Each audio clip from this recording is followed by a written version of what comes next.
السلام علیکم ورحمۃ اللہ وبرکاتہ۔ آج ہم بات کرتے ہیں ناپاکی کے بارے میں، مطلب غسل کب فرض ہوتا ہے ہم پر۔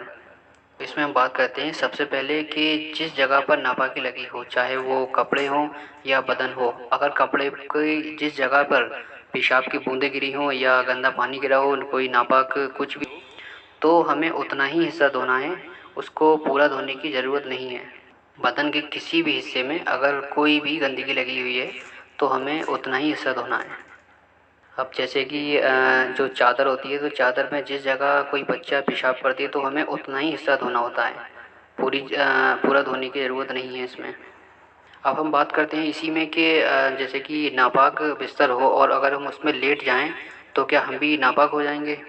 تو اس میں ہم بات کرتے ہیں، سب سے پہلے آپ کو دیکھنا ہے کہ بستر جو ہے وہ کیسا ہے، اگر گیلا ہے یا سوکھا ہے۔ اگر وہ سوکھا ہے تب تو ہم ناپاک نہیں ہوں گے، اور اگر وہ گیلا ہے تو ہمارے جو کپڑے، جس جگہ ہمارے کپڑے پر بھی گیلا پن آ گیا ہے، اتنا ہی حصہ ہمیں دھونا ہے بس، اور پورا دھونے کی ضرورت نہیں ہے، اور ہم ناپاک نہیں ہوں گے اس سے۔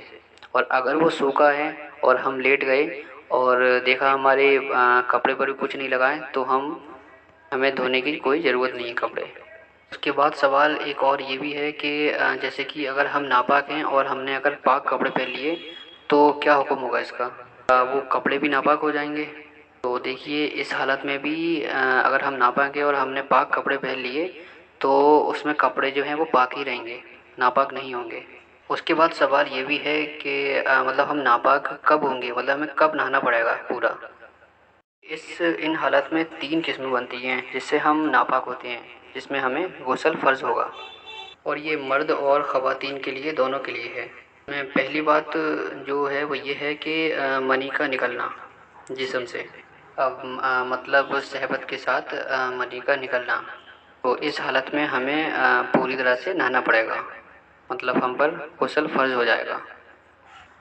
اب دوسری چیز ہے جو جس سے ہم ناپاک ہوتے ہیں، تو وہ ہے احتلام ہو جانا، مطلب سوتے ہوئے منی کا نکل جانا۔ تیسرا جو ہے وہ ہے میاں بیوی کا مل جانا، جس سے غسل کرنا فرض ہو جاتا ہے، مطلب نہانا ضروری ہے۔ میاں بیوی کے ملنے سے مراد ہے ہم بستری کرنا، اور بیوی کے پیچھے ہم بستری کرنا حرام ہے۔ تو یہ 3 قسمیں ہوتی ہیں جس سے خواتین اور مرد دونوں ناپاک ہوتے ہیں۔ اب اس میں 2 چیزیں اور بھی ہیں جو عورت کے لیے پائی جاتی ہیں، اس حالت میں عورت ناپاک ہوتی ہے۔ پہلی چیز ہے جو عورت حیض کے وقت ہوتی ہے، اور دوسری چیز ہے وہ ہے بچے کی ولادت کے وقت۔ تو ان 5 چیزوں کی وجہ سے غسل کرنا فرض ہو جاتا ہے۔ تو ہم امید کرتے ہیں آپ کو ہماری بات سمجھ میں آ گئی ہوگی۔ السلام علیکم ورحمۃ اللہ وبرکاتہ۔